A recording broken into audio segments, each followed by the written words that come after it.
37वें राष्ट्रीय खेल में प्रतिभाग करने वाले उत्तराखंड के खिलाड़ियों का फ्लैग ऑफ कार्यक्रम में करेंगे प्रतिभाग। गोवा में आयोजित हो रहा है 37वां राष्ट्रीय खेल।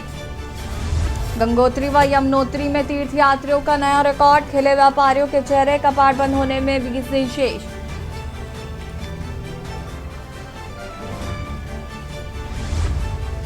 आदि कैलाश यात्रा के लिए सुविधाएं और कनेक्टिविटी होगी मजबूत। आईटीबीपी के साथ हुआ एमओयू।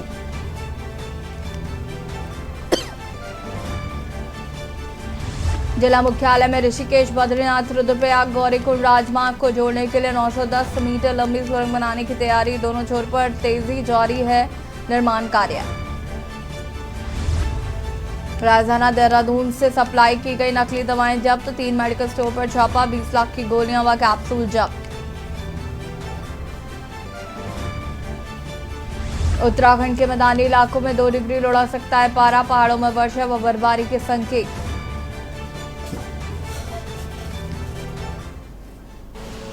आप देख रहे हैं के न्यूज़, खबरों का सारथी। नमस्कार, खबर उत्तराखंड में आप सभी का स्वागत है। मैं हूं आपके साथ शुक्ला। उत्तराखंड में विधानसभा अध्यक्ष ऋतु खंडूरी ने राज्यपाल लेफ्टिनेंट जनरल गुरमीत सिंह से शिष्टाचार भेंट की है। राज्यपाल ने इस दौरान अफ्रीकी देश घाना के संपन्न में हुए सीपीए सम्मेलन में इंडिया रीजन को मजबूती से प्रतिनिधित्व करने पर विधानसभा अध्यक्ष की प्रशंसा कर उन्हें बधाई दी है। इस दौरान राज्य के विकास के मुद्दे पर भी चर्चा की गई।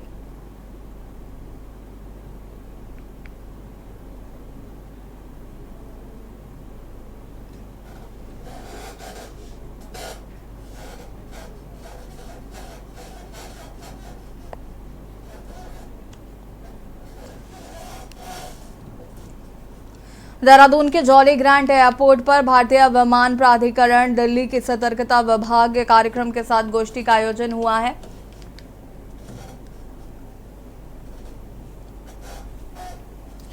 सतर्कता जागरूक अभियान जॉली ग्रांट एयरपोर्ट पर हुआ आयोजन। आगंतुकों और एयरलाइन से जुड़े लोगों को जागरूक किया गया। कार्यक्रम में सतर्कता विभाग दिल्ली के मुख्य अधिकारी अमोल गर्ग और एयरपोर्ट निदेशक प्रभाकर मिश्रा के साथ तमाम अधिकारी कर्मचारी मौजूद रहे।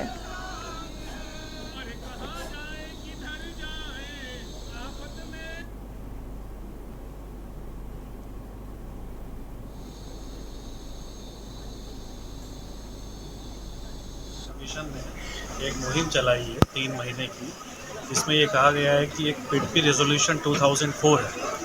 उस पिडपी रेजोल्यूशन के अंतर्गत हम लोग एनकरेज कर रहे हैं कि लोग बाग जो है कंप्लेंट्स जो करना चाहते हैं सरकारी विभागों के अगेंस्ट, सेंट्रल गवर्नमेंट के अगेंस्ट, तो वो आएँ और कंप्लेंट करें और उनकी कंप्लेंट के ऊपर एक्ट किया जाएगा टाइम बाउंड मैनर में, और उनका नाम भी गोपनीय रखा जाएगा।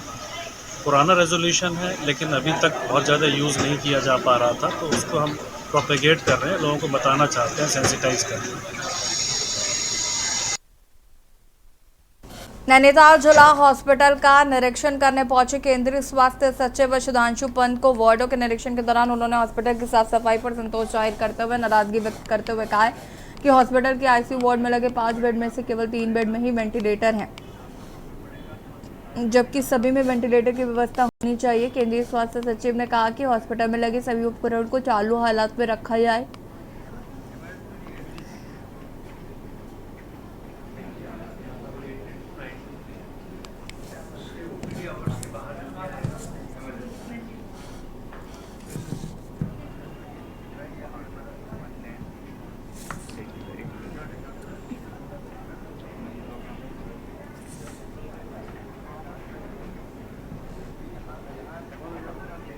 में देखा 5 आईसीयू बेड है लेकिन वेंटिलेटर 3 ही चालू है, जबकि कोविड के दौरान आप सबको पता है कि वेंटिलेटर की कितनी लोगों को उसकी वैल्यू समझ में आई।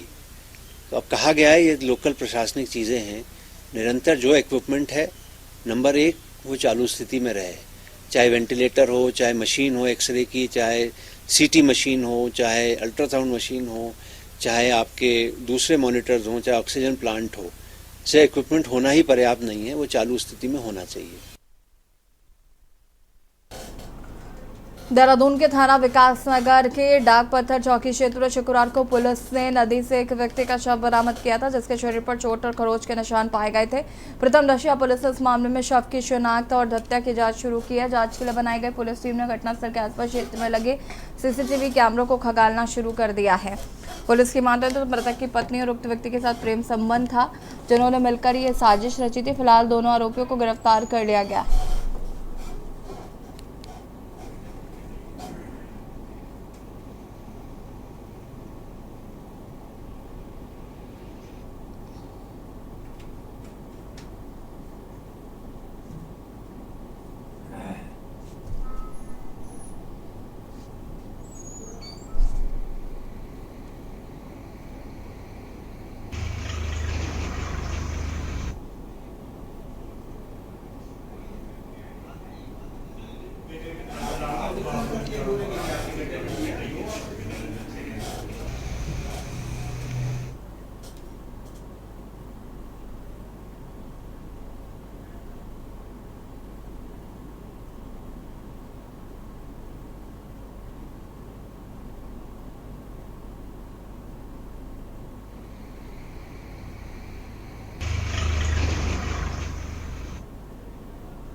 आप पार्टी के देहरादून स्थित कार्यालय में प्रेस वार्ता का आयोजन किया गया। गढ़वाल मीडिया प्रभारी रविन्द्र आनंद ने प्रेस वार्ता को संबोधित करते हुए मुख्यमंत्री पुष्कर सिंह धामी की पत्नी पर संवैधानिक पद का दुरुपयोग करने का आरोप लगाया है। उन्होंने कहा है कि मुख्यमंत्री की पत्नी गीता धामी ने चंपावत में एक कार्यक्रम के दौरान सरकारी योजनाओं के 37,80,000 और 21,35,000 के चेक वितरित किए और इसे स्थानीय समाचार पत्रों और सोशल मीडिया पर भी प्रसारित किया गया। मुख्यमंत्री का पद संवैधानिक होता है और उनकी पत्नी द्वारा इस पद का उपयोग करना असंवैधानिक है। साथ ही उन्होंने इस कृत्य के लिए मुख्यमंत्री के इस्तीफे की भी मांग की है।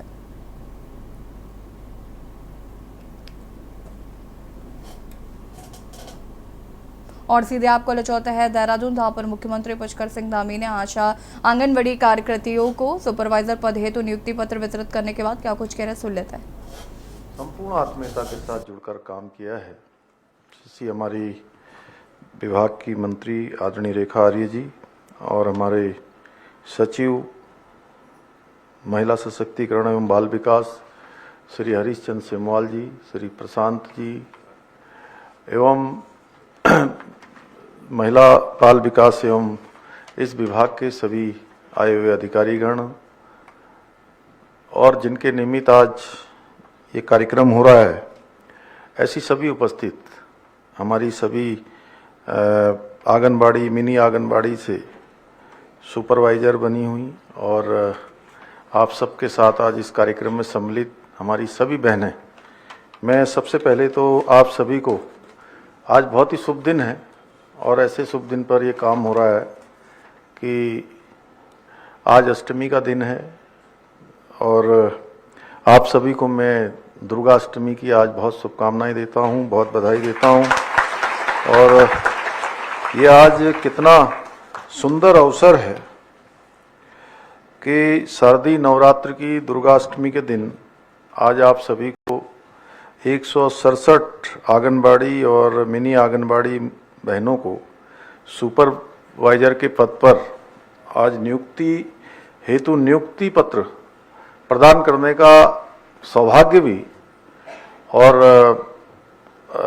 दुर्गाष्टमी का दिन है और दुर्गाष्टमी में भी नवरात्र के दिनों में, और जिनके बारे में अभी रेखा जी ने कहा कि साक्षात सभी दुर्गा बैठी हुई हैं, सभी शक्ति स्वरूपा बैठी हुई हैं, तो मैं अपना सौभाग्य समझता हूं कि मुझे भी और ऐसे शुभ दिन में आप सब लोग, अब ये कार्यक्रम पहले कहीं इधर होता कहीं उधर होता, तो मुझे भी और रेखा जी को भी, इन सबको भी वहीं आना पड़ता जहां कार्यक्रम होता।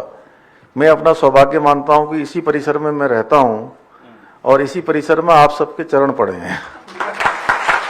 तो है, वैसे भी हमारे यहाँ कहा जाता है यत्र नारीस्तु पूज्यन्ते तत्र रमन्ते देवता, और जहाँ नारियों का वास होता है या उनका सम्मान होता है वहाँ देवताओं का वास होता है और दुर्गाष्टमी पर इस तरह की देवी उपासना का इससे और कोई उत्तम माध्यम नहीं हो सकता। इसके लिए मैं आज का दिन चयन करने के लिए भी, नवरात्रों का चयन करने के लिए भी, रेखा जी से जो आप लोग पूछ रहे थे कि कब नियुक्ति पत्र देने वाली हैं, कब नियुक्ति पत्र देने वाली हैं, तो इन्होंने ये शुभ दिन चुने, इसके लिए मैं रेखा जी को और उनके पूरे विभाग को बहुत बधाई देता हूं। और मैं भगवती की स्वरूप अपनी सभी बहनों को नमन करता हूं और आप सबके उज्जवल भविष्य की भी कामना करता हूं। और मैं अपनी आंगनबाड़ी बहनों से कहना चाहता हूं कि आप सबकी जो भूमिका है समाज में बहुत बड़ी भूमिका है आपकी। एक नवजात शिशु को ठीक प्रकार से उसके जीवन में आगे के लिए तैयार करना, उसको हष्ट-पुष्ट बनाना, उसको हर प्रकार से संस्कार सिखाना, अगर उनके माता पिता के बाद अगर कोई करता है तो सचमुच पहला संस्कार तो माता पिता देते हैं, लेकिन आप लोग भी उनके माता पिता से कम नहीं हैं जो उनके साथ साथ संस्कार देने का काम करते हैं। जैसे मैं शिक्षकों के बीच में जाता हूं तो मैं शिक्षकों से कहता हूं कि माता पिता के बाद दूसरा संस्कार देने का काम आप सब करते हो, लेकिन मैं आप सब लोगों से कह सकता हूं कि माता पिता के साथ साथ उनको संस्कार देने का काम आप सबके माध्यम से होता है। और समाज में आपकी भूमिका मैं कहूं कि मां यशोदा की तरह है, क्योंकि आप सभी जिस प्रकार से भगवान कृष्ण का बचपन में मां यशोदा ने लालन पालन किया था, उसी प्रकार का लालन पालन आप सबके द्वारा भी होता है। और इसलिए मां यशोदा की जो संज्ञा है वो इन शुभ नवरात्रों में मैं आप सबको देता हूं। बहनों, आंगनबाड़ी केंद्रों की स्थिति मजबूत करने के लिए हमारी सरकार पूर्ण रूप से प्रतिबद्ध है। इसके लिए हम निरंतरता से काम कर रहे हैं और हमारी सरकार ने आंगनबाड़ी बहनों के लिए, मिनी आंगनबाड़ी बहनों के लिए और सहायिकाओं को सशक्त बनाने के लिए लंबे समय से आप सब लोगों की मांग थी। आप सब लोगों को पता होगा, उसके लिए 2021 में जब मैंने मुख्य सेवक के रूप में काम करना शुरू किया था तो आप सबके बीच में से लगातार ये मांग आती रही और ज़रूरत भी थी कि मानदेय में वृद्धि होनी चाहिए। तो हमने उस समय, अभी जैसा रेखा जी ने बताया, कि आंगनबाड़ी बहनों को जिनको 7,500 रुपये मिलते थे, वहीं हमने 9300 रुपये मानदेय उसका उस समय किया था। इसी प्रकार से मिनी आंगनबाड़ी में जो 4500 मिलता था उसको 6250 और सहायिकाओं को जो 3550 रुपये मिलता था उसको 5250 रुपये किया गया। और निश्चित रूप से ये हमारा संकल्प था कि जो हम उस समय तत्कालिक रूप से कर सकते थे उसको हमने तत्कालिक रूप से किया। और ये कोई अंतिम नहीं है, क्योंकि जिस प्रकार से आज देश दुनिया आगे बढ़ रही है, समाज के अंदर आवश्यकताएं बढ़ रही हैं, उस दिशा में हमारा संपूर्ण प्रयास है कि हमारी आंगनबाड़ी बहनें, सहायिकाएं, मिनी सहायिकाएं, उन सभी के क्षेत्र में भी हम काम करें। और मैं बताना चाहता हूं कि आज 167 रिक्त पदों पर सुपरवाइजरों के लिए जो 299 पद हैं, उसके सापेक्ष 167 पदों पर आज नियुक्ति दी जा रही है। और ये राज्य में पहली बार आंगनबाड़ी पद के लिए निर्धारित जो अर्हताएं हैं उसको पूरा करने वाली सहायिकाओं को आंगनबाड़ी कार्यकर्ता के रिक्त पद पर चयन के लिए वरीयता की जो प्रक्रिया है उसको निर्धारित करते हुए 394 को भी सीधे कार्यकर्ता पद पर इसमें नियुक्ति प्रदान की गई है। माननीय प्रधानमंत्री जी के डिजिटल इंडिया को साकार करते हुए समस्त आंगनबाड़ी कर्मियों को मानदेय राज्य स्तर से सीधे उनके बैंक खातों में ऑनलाइन लगभग 24 करोड़ रुपए प्रति माह भुगतान किया जा रहा है। इनसे कहीं उनको लाइन में नहीं लगना पड़ता है, किसी प्रकार से ये पूछना नहीं पड़ता है कि कैसे हमारा पैसा हमारे को मिलेगा। इसी प्रकार से प्रधानमंत्री मातृ वंदना योजना में 23,895 महिलाओं को, मातृशक्ति को 9 करोड़ 35 लाख की धनराशि उनके बैंक खातों में सीधे जारी कर दी गई है। और यहाँ पर आंगनबाड़ी कार्यकर्तियों को शुभकामनाएं दी मुख्यमंत्री पुष्कर सिंह धामी ने। साथ ही साथ नियुक्ति पत्र बांटे गए। रुकेंगे एक छोटे से ब्रेक के लिए, जॉल हाजिर होता है। आप देख रहे हैं के न्यूज, खबरों का सारथी। ब्रेक के बाद एक बार फिर से आप सभी का स्वागत है। उत्तराखंड की लोक संस्कृति और परंपराओं में मौजूदा समय में विलुप्ति के कगार पर है, जिसको बचाने के लिए प्रदेश और केंद्र सरकारें अपने स्तर पर काम कर रही हैं, मगर पहाड़ों से होते पलायन के चलते उस मुहिम को गति नहीं मिल पा रही है, जिसको देखते हुए कुछ क्षेत्रों में स्थानीय युवा अपनी परंपराओं और लोक संस्कृति को बचाने के लिए लगातार प्रयासरत है, जिसके चलते इन युवाओं द्वारा समय समय पर विभिन्न कार्यक्रमों और जागरूकता अभियान भी चलाया जा रहा है। इसी क्रम में कोटी खत विश्वविद्यालय में आगामी दशहरा पर्व के मौके पर 2 दिवसीय खेलकूद प्रतियोगिता और सांस्कृतिक कार्यक्रम का आयोजन किया जा रहा है, जिसकी जानकारी देने के लिए कार्यक्रम आयोजन समिति द्वारा पत्रकार वार्ता आयोजित की गई।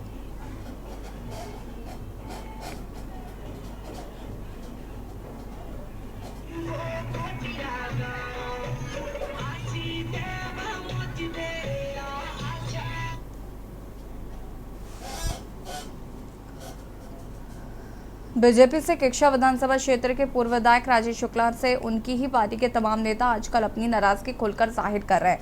पूरा मामला किक्षा के पूर्व विधायक राजेश शुक्ला के जन्मदिन को लेकर है। दरअसल बीते दिनों बीजेपी के पूर्व विधायक राजेश शुक्ला के जन्मदिन पर पूरे नैनीताल संसदीय क्षेत्र उधम सिंह नगर जिला और नैनीताल जिला में उनको बधाई देने के लिए होर्डिंग, बैनर और पोस्टर लगाए गए, जिसमें उनके जन्मदिन के मौके पर बीजेपी के तमाम नेताओं की फोटो लगाकर उन सभी के द्वारा उनको बधाई दी गई। लेकिन इन सब को लेकर हल्द्वानी में लगे पोस्टर और बैनरों में उनकी फोटो के साथ अन्य नेताओं की फोटो लगाए जाने को लेकर नेताओं ने अपनी नाराजगी को व्यक्त किया। जैसा कि मेरे भी संज्ञान में आया है कि राजेश शुक्ला जी ने अपने जन्मदिन के पोस्टर हल्द्वानी विधानसभा में पहली बार लगाए हैं। इससे पूर्व भी उनका जन्मदिन उन्होंने मनाया होगा शायद। मैं समझता हूं कि शायद ये कुछ राजनीतिक अपने इच्छा को जाहिर करने की वजह से उनने हल्द्वानी विधानसभा में सभी कार्यकर्ताओं का उपयोग करते हुए कुछ यहाँ पे होर्डिंग्स लगाए हैं, जो कि सरासर गलत है। और देखिए, इस पर मेरा किसी के बारे में कोई कमेंट करना उचित नहीं है, लेकिन जब भी कोई ऐसी बातें होती हैं तो संबंधित व्यक्तियों की इजाज़त लेनी बहुत ज़रूरी है। कोई भी करे, अगर मैं ही डालता हूँ कोई, मैं किसी के बारे में कहना नहीं चाहता हूँ, ये स्वतंत्र है कोई किसी के बारे में। अगर कोई ऐतराज़ करता है मेरी चीज़ क्यों डाल दी, तो उस समय बुरा लगता है। तो ऐसी स्थितियों से हमको बचना चाहिए। कांग्रेस प्रदेश प्रवक्ता शिशपाल सिंह बिष्ट ने डीएवी पीजी कॉलेज के दीवार गिरने से हुई युवती की मौत के लिए जिम्मेदार अधिकारियों के खिलाफ सख्त कार्रवाई की मांग की है। शिशपाल सिंह बिष्ट ने कहा है कि कई बार शिकायत के बावजूद भी कॉलेज और जिला प्रशासन ने कोई कार्रवाई नहीं की, जिसकी वजह से एक मासूम ने अपनी जान गंवा दी है। उन्होंने कहा कि ये मौत नहीं बल्कि हत्या है, साथ ही मृतकों के परिजनों को मुआवजा भी मिलना चाहिए।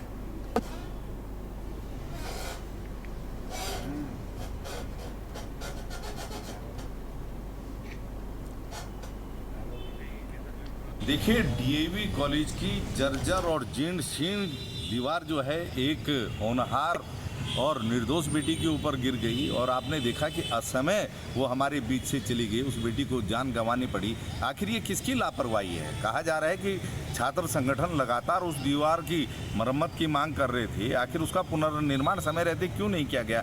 मुझे लगता है डीएवी के प्रधानाचार्य या वहाँ का प्रबंधन किसी अनहोनी का ही इंतजार कर रहा था, जो अब घटित हो गई है। ये गंभीर चूक है, गंभीर लापरवाही है। दोषी बख्शे नहीं जाने चाहिए, निष्पक्ष जांच होनी चाहिए और दोषियों को कड़ा दंड मिलना चाहिए, क्योंकि वहाँ पर हमारे प्रदेश के नौनिहाल जो है पढ़ते हैं, और नौनिहालों के भविष्य के साथ आप इतना गंभीर खिलवाड़ कर रहे हैं, ये बर्दाश्त के लायक नहीं है। इन दिनों देश भर में रामलीलाओं का मंचन हो रहा है, मगर कुआं में होने वाली रामलीलाओं की बात कुछ और है, जिसमें शास्त्रीय संगीत पर आधारित राग रागनंदियों पर संगवाद अदायगी की जाती है। वक्त के मुताबिक इसमें कई बदलाव, लेकिन रामलीलाओं की लोकप्रियता में कोई कमी नहीं आई है। वैसे तो नवरात्रि में हर जगह रामलीला का मंचन होता है, मगर नैनीताल की रामलीला का ये नजारा कुछ और ही कहानी बयां कर रहा है। लोगों की ऐसी भीड़ का कब आवेश सिर्फ नैनीताल की रामलीला का है, बल्कि कुमाऊं के अन्य स्थानों की रामलीला का भी है। आखिरकार हो भी क्यों ना, क्योंकि यहाँ की रामलीला साहित्य, कला और संगीत के संगम की तरह है। अवधी भाषा में लिखे छंद राग रागनियों पर आधारित संगीत की वानगी पेश करती है। रामलीलाओं में राग विहाग, जय जयवंती राधे श्याम के अलावा कई रागों में गाए जाते हैं, जिसमें कलाकारों का अभिनय बदलते दौर में कुमाऊनी रामलीलाओं का जीवंत बनाए हुए है।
और सीधे आपको ले चलता है दिल्ली, जहाँ पर दिल्ली के मुख्यमंत्री अरविंद केजरीवाल 3 लाइन फ्लाईओवर का उद्घाटन कर रहे हैं और आतिशी मार लेना क्या कुछ कह रहे हैं, सुन लेते हैं। एक्स-एमएलए नितिन त्यागी जी, हमारी पार्षद सारिका चौधरी जी, पीडब्ल्यूडी के principal secretary, engineer in chief, PWD की पूरी टीम और यहाँ पे आसपास के इलाके से आए हुए सभी भाइयों को, बहनों को, बुजुर्गों को, सबको मेरा नमस्कार और आप सबको बहुत बहुत बधाई, बहुत बहुत मुबारकबाद। आज यहाँ पे सराय काले खान के 3 लेन फ्लाईओवर के उद्घाटन के लिए पिछले कुछ सालों में जो सराय काले खान से लेके आश्रम का जो इलाका है उसको बिल्कुल हमारे दिल्ली के मुख्यमंत्री अरविंद केजरीवाल ने ट्रांसफॉर्म कर दिया है, उसको बदल दिया है। हम सब लोग जो दिल्ली के निवासी हैं, मुझे तो 20 साल से याद है कि आश्रम के इलाके में जाने का मतलब होता था घंटों घंटों के जाम में फंस जाना। आश्रम का इलाका, सराय काले खान का इलाका, हम सब कभी भी जब इस इलाके में आ रहे होते थे तो सोचते थे कि कोई एक सड़क इधर से ले लें, दूसरी सड़क उधर से ले लें, क्योंकि अगर सराय काले खान और आश्रम के इलाके में आएंगे तो पक्का 100% जाम में फंसना तय होता था। लेकिन पिछले 5 सालों में ही दिल्ली के मुख्यमंत्री अरविंद केजरीवाल जी ने इस इलाके का काया पलट कर दिया है। चाहे डीएनडी का एक्सटेंशन हो आश्रम पर, जो अब आश्रम से लेके सारा ट्रैफिक डायरेक्टली डीएनडी पर चला जाता है, चाहे आश्रम का इतना शानदार अंडरपास हो, और आज ये 3 लेन का फ्लाईओवर जो सराय काले खान पे हम जिसका उद्घाटन कर रहे हैं, इस सराय काले खान से लेके आश्रम के पूरे इलाके को दिल्ली के मुख्यमंत्री अरविंद केजरीवाल जी ने जाम मुक्त किया है। और मैं दिल्ली और इस आसपास के इलाके के लोगों की तरफ से सर आपका धन्यवाद करती हूं, क्योंकि मेरी भी अपनी विधानसभा इसी से इलाके से एकदम जुड़ी हुई है और मेरे इलाके के भी सारे लोग जब आवागमन करते हैं तो पहले आश्रम में और सराय काले खान में ट्रैफिक में फंसते थे। ना सिर्फ सराय काले खान को और आश्रम के इलाके को जाम मुक्त बनाया है, बल्कि आज सराय काले खान के फ्लाईओवर के उद्घाटन के बाद आईएसबीटी से चंदगी राम अखाड़ा आता है। चंदगी राम अखाड़े से आश्रम चौक तक एक भी लाल बत्ती अब रिंग रोड पे नहीं बची है। सिग्नल फ्री रिंग रोड के 16 किलोमीटर के स्ट्रेच को दिल्ली के मुख्यमंत्री अरविंद केजरीवाल जी ने बनाया है। तो जब दिल्ली की इतनी महत्वपूर्ण सड़क सिग्नल फ्री होती है, उसका क्या मतलब होता है? एक आम इंसान के लिए मतलब यह होता है कि जब हम ऑफिस जा रहे हैं, ऑफिस आ रहे हैं, तो हमें अपने दिन का कीमती समय जाम में नहीं बिताना पड़ता। हम जल्दी घर पहुंच सकते हैं, अपने घर वालों के साथ, अपने बच्चों के साथ समय बिता सकते हैं। एक आम दिल्ली वाले के लिए इसका मतलब होता है कि जितना पेट्रोल मैं अपने 2 व्हीलर पर, जितना पेट्रोल मैं अपनी गाड़ी पे खर्च कर रहा हूं, वो पेट्रोल कम लगता है तो मेरी जेब में बचत भी आती है। हमारा ये अनुमान है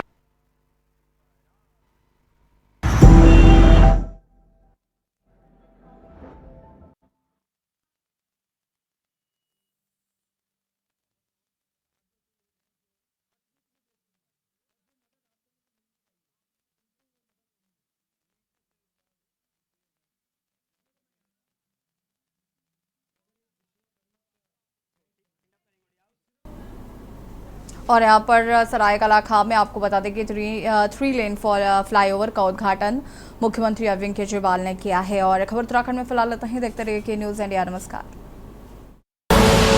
आप देख रहे हैं के न्यूज़, खबरों का सारथी।